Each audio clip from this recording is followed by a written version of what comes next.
Good afternoon and salam Malaysia Badani. I'm Brenda Paul. You're watching World Today, and let's take a look at our top 10 stories. Iran says it is ready to resume diplomacy with the United States, but insists any talks must be based on mutual respect.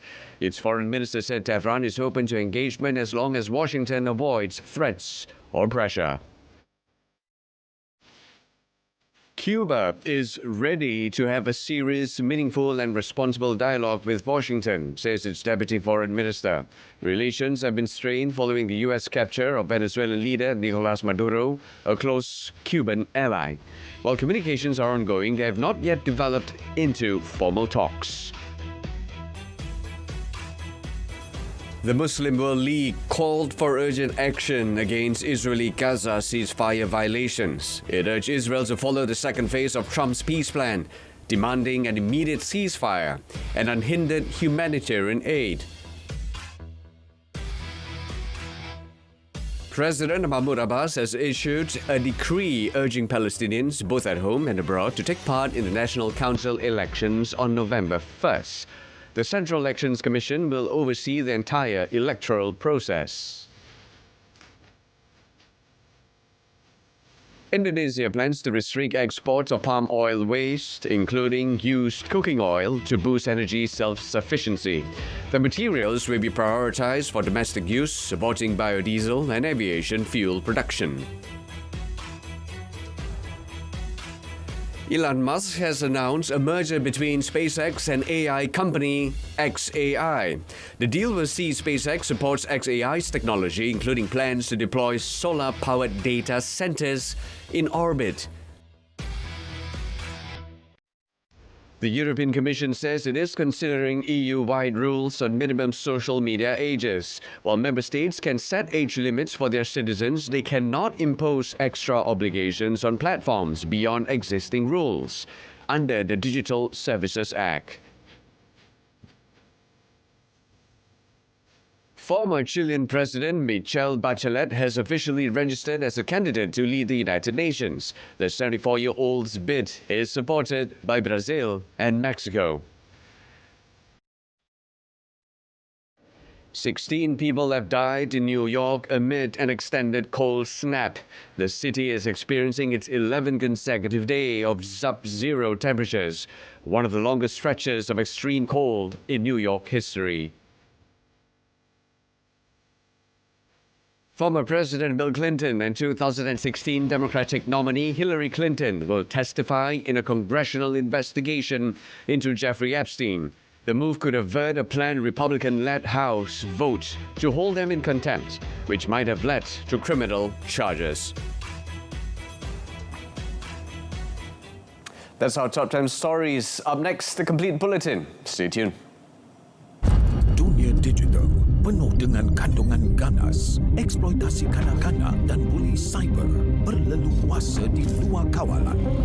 Akta Keselamatan dalam Talian 2025 atau AMSA dikuat kuasa untuk melindungi rakyat. Pengguna boleh bertindak atas kandungan yang berisiko. Setiap laporan yang dibuat, platform digital wajib bertindak pantas terhadap penyalahgunaan digital.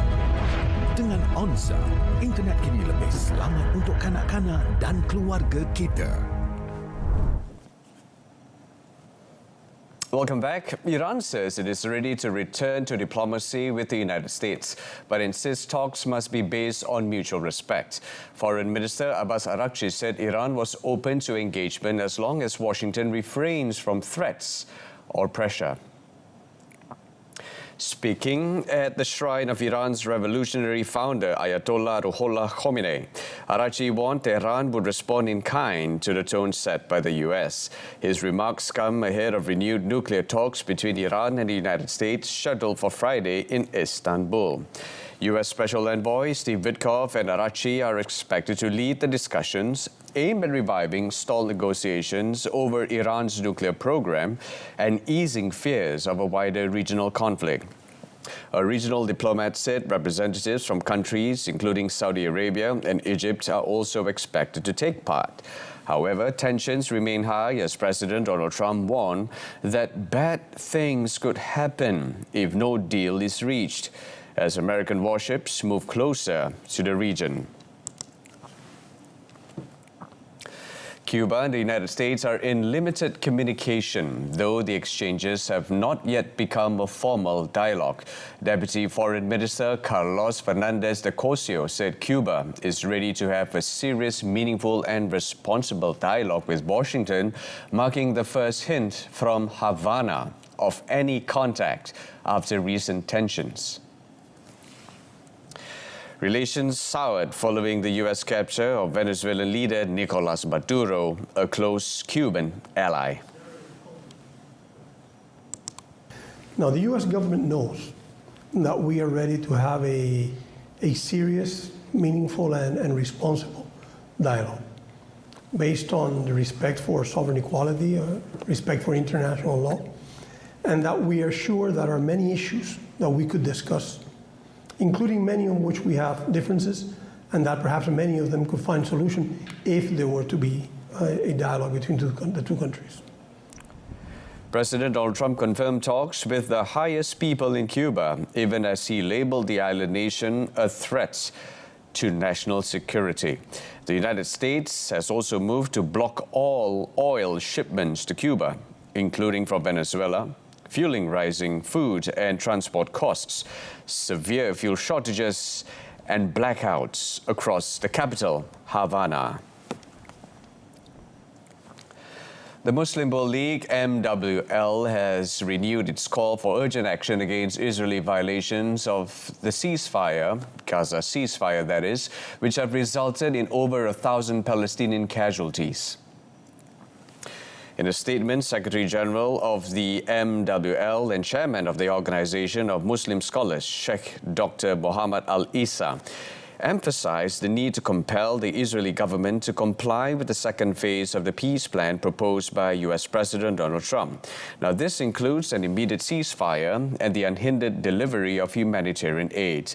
Al-Issa also praised the recent statement by the foreign ministers of Saudi Arabia and several Islamic and Arab nations condemning Israeli violations.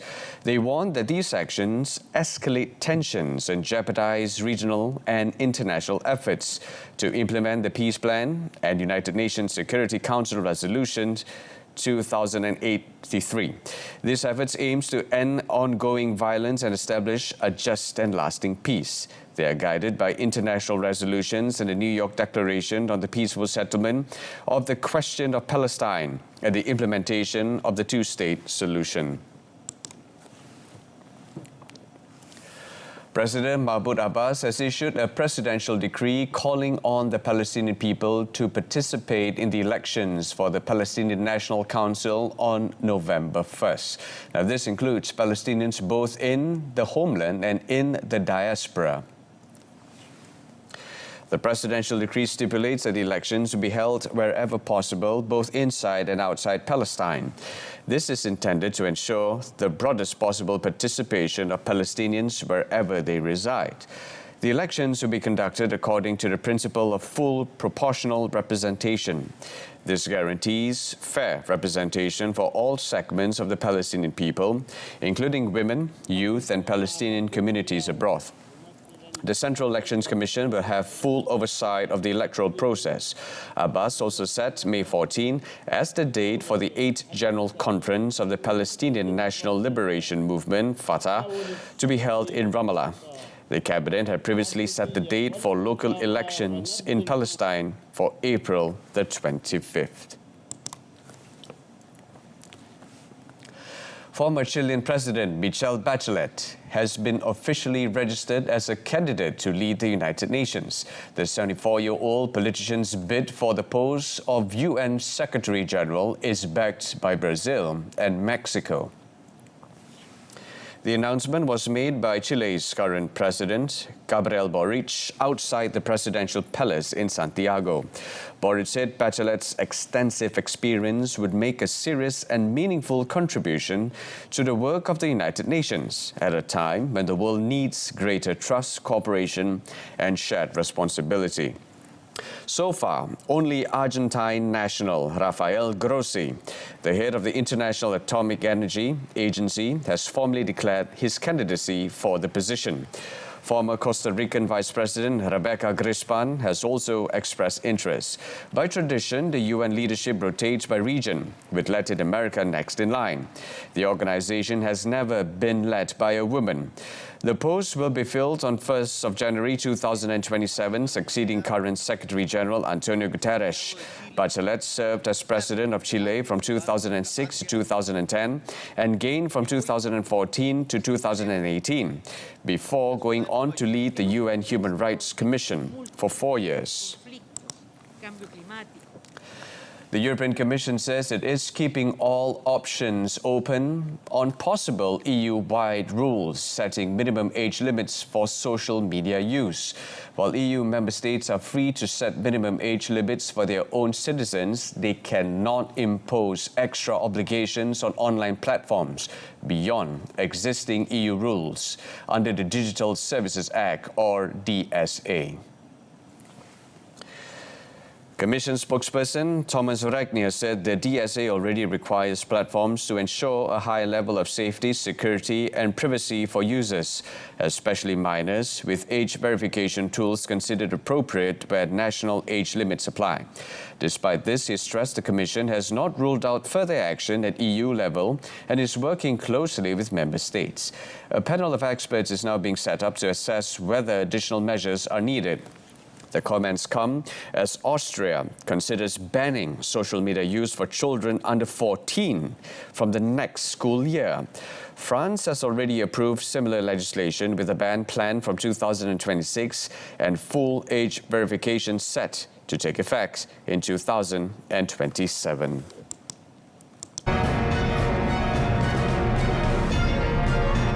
Elon Musk's SpaceX acquires XAI to launch AI data center in space. Stay tuned.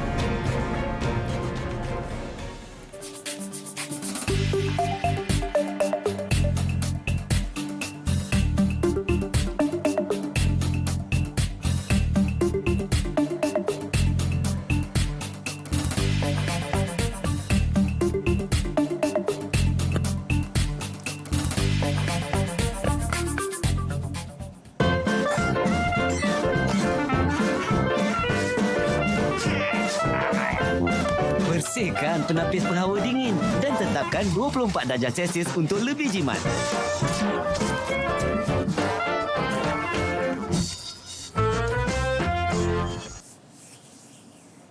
And welcome back. Elon Musk has announced a merger between SpaceX and artificial intelligence firm XAI, combining rocket technology with advanced AI computing in what he calls a vertically integrated innovation engine.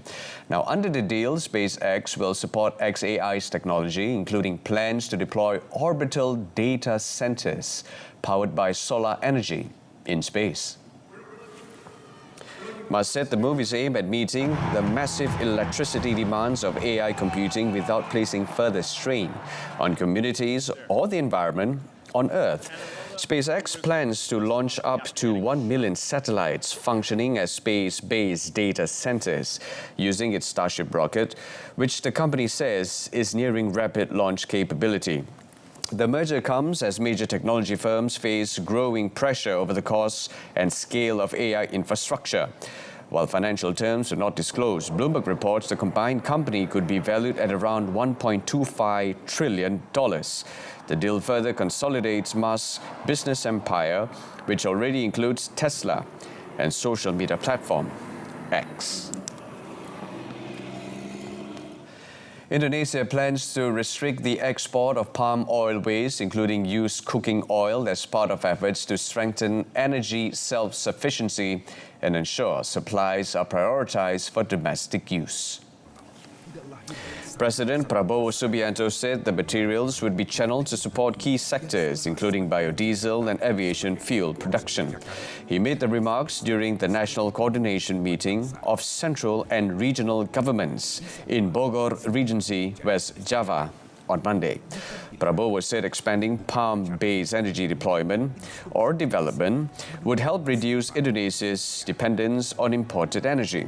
He added that Indonesia aims not only to achieve biodiesel self-sufficiency but also to emerge as one of the world's largest producers of aviation fuel.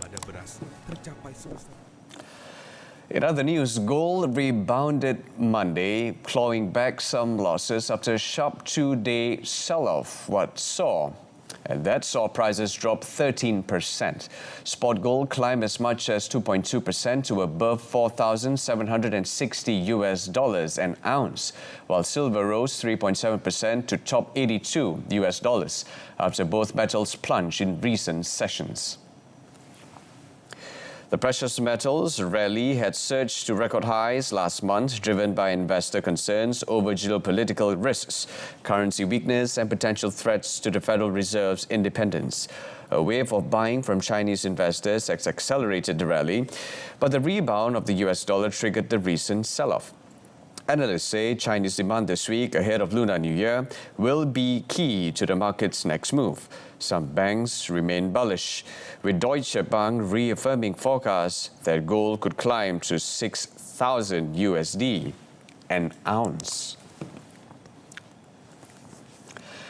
From bustling streets to tranquil alleys, Tokyo is one of the world's largest cities, blending modern energy with ancient culture. Home to about 14 million people, it has been Japan's capital since the Meiji Restoration in 1868. A top travel destination, Tokyo attracts millions from across the globe. Chinese tourists make up the largest group, accounting for nearly a quarter of all visitors. But tensions with China could impact tourism.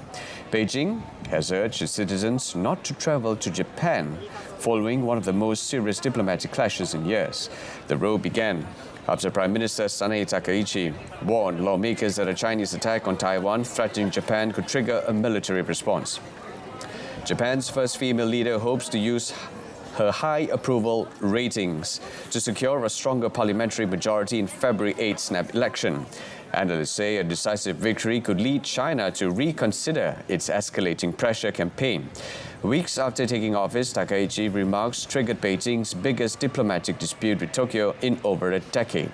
China demanded a retraction, which she refused, and has since introduced retaliatory measures affecting the world's fourth largest economy.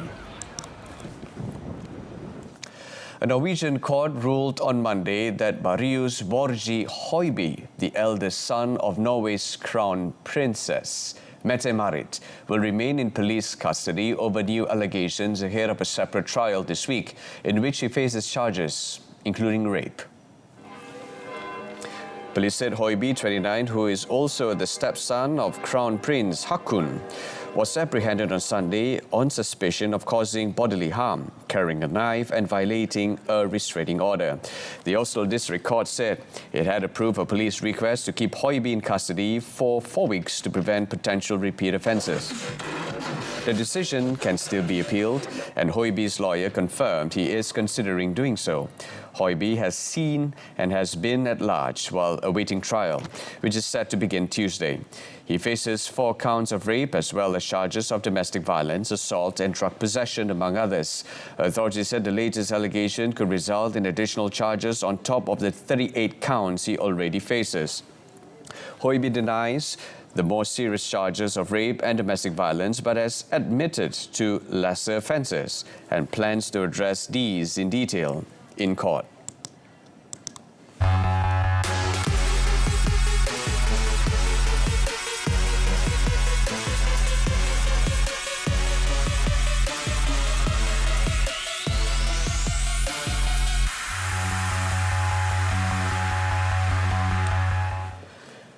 16 people have died in New York amid an extended cold snap. Mayor Zohran Mamdani said the city is experiencing its 11th consecutive day of sub-zero temperatures, one of the longest stretches of extreme cold in New York's history.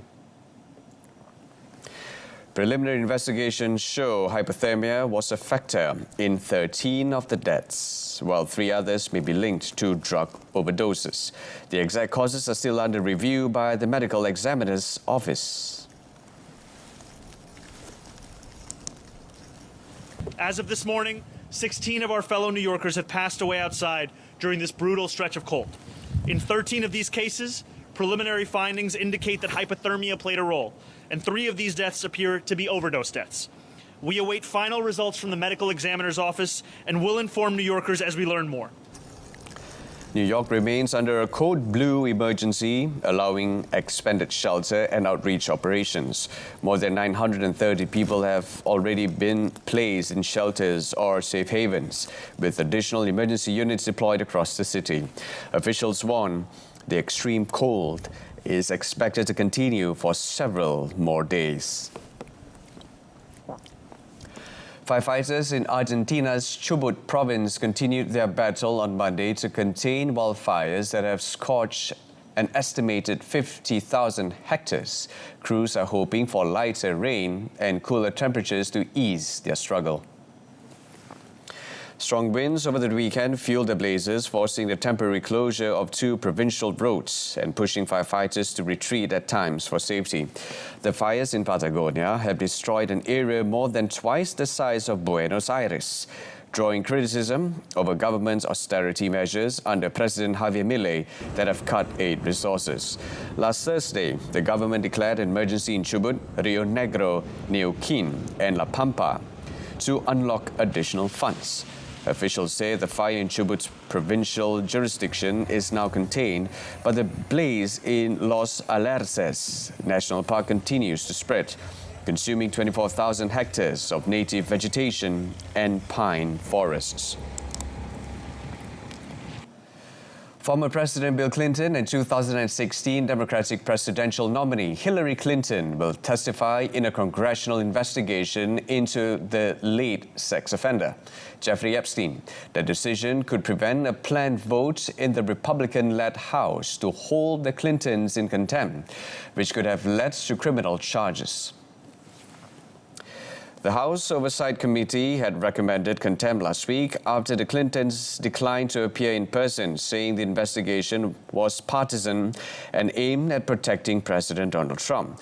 The Clintons' Deputy Chief of Staff, Angel Urena, said the couple had already provided information under oath and were looking forward to setting a precedent that applies to everyone when they appear before Congress.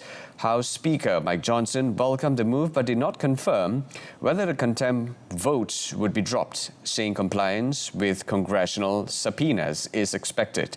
Bill Clinton flew on Epstein's plane several times in the early 2000s.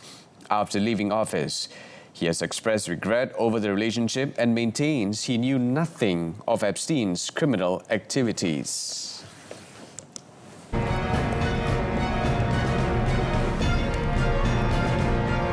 And in sports, Al-Hilal, Al-Ahli showdown ends in stalemate. Saudi Pro League title race tightens. Stay tuned.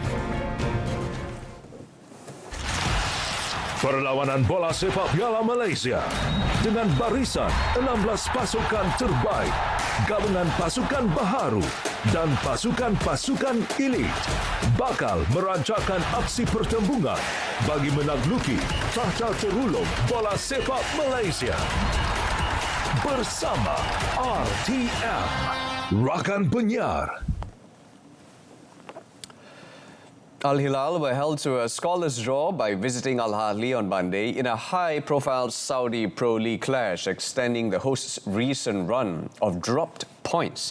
The results mark Al-Hilal's 3rd consecutive draw, keeping them top of the table on 47 points, but cutting their cushion to just 1 point over 2nd place, Al-Nasr, and 3 clear of 3rd place, Al-Ahli. Al-Hilal came close to breaking the deadlock in the 21st minute when Sergei Milinkovic-Savic curled the free kick narrowly over the crossbar. Al-Ahli created little from open play against goalkeeper Yassin Bunu, but nearly snatched the lead in the 76th minute when Roger Ibanez headed just wide following a corner. Salim Al-Dosari thought he had scored a late winner for Al-Hilal, only for the goal to be ruled out after a VAR review confirmed an offside position by Malcolm in the build-up. Al-Ahly finished the match with 10 men after Ali Majrashi was sent off in stoppage time, but he held firm to secure a valuable point in the title race. Karim Benzema has joined Saudi Pro League leaders Al-Hilal after terminating his contract with Al-Ittihad. Local media reports said the move came after Benzema declined a contract extension from Al-Ittihad, causing him to miss the team's last 2 league matches. Benzema was signed on a free transfer, agreeing to a 1.5-year deal to represent the team. Benzema enjoyed a stellar spell with Jeddah-based Al-Ittihad, helping them with both the League and the Kings Cup last season, marking the first domestic double in the club's history. Reflecting on his time at Al-Ittihad, Benzema said the journey had given him a lot personally and professionally, and that he leaves the club proud and grateful for the memories created with the team. The 38-year-old former Real Madrid forward has scored 16 goals in 21 matches across all competitions this season. Al-Hilal now leads the league with 47 points, just one ahead of Cristiano Ronaldo's Al Nassr, while Al-Ittihad sits 6th with 34 points. And in tennis, Carlos Alcaraz has withdrawn from the ABN AMRO Open in Rotterdam. The tournament announced the news via social media on Monday. The Spaniard lifted the trophy at the ATP 500 event last season, but won't return to defend his crown at the indoor hardcourt event, which will be held from 9 to 16 February. Top 10 stars Alexander Zverev, Felix Auger-Aliassime and Alex de Minaur will be in action in Rotterdam. The 22-year-old became the youngest player to complete the career Grand Slam on Sunday at the Australian Open, where he defeated Novak Djokovic in 4 sets. Yelena Ostapenko required nearly 3 hours to subdue Oksana Selekhmetova in her opening match at Abu Dhabi, eventually prevailing 5-7, 7-6, 6-2. The world number 24 was pushed to the limit by the Russian qualifier, needing to secure a 10-second set tiebreak before finally dominating the decider on the hard courts. Selekhmetova entered the main draw with significant momentum, having won 5 of her previous 6 matches, including qualifying victories over Ellen Perez and Renata Tharathua. The world number 101 has proven dangerous on hard courts this season, evidenced by her straight sets upset of Paula Badosa and a run to the 3rd round of a previous tournament before falling to Jessica Pegula.